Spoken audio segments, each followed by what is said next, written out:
প্রত্যেক মানুষের জীবনে কিছু শব্দহীন কষ্ট থাকে, যার সাক্ষী কেবল সে নিজেই। মন খারাপ থেকে শরীর খারাপ হলে নিজেকে বেশি দুর্বল মনে হয়। আপন মানুষের অভাব নেই, কিন্তু কষ্ট বোঝার জন্য কেউ নেই। হাসির পিছনে কান্না, রাগের পিছনে ভালোবাসা, আর চুপ থাকার পিছনে কারণ খুব কম মানুষই বুঝে। টাকাই এখনকার দিনের সবচেয়ে গুরুত্বপূর্ণ।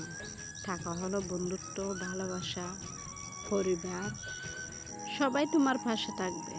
শুনতে খারাপ লাগলেও এটাই বাস্তব।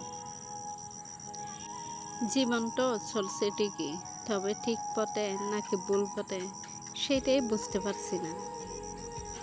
সবাই সব কিছু পায় না, আর পেয়েও তাদের ভাগ্যে বেশি দিন সেটা সয় না। আপন মানুষগুলাই শিখিয়েছে জীবনে কেউ কারো আপন নয়।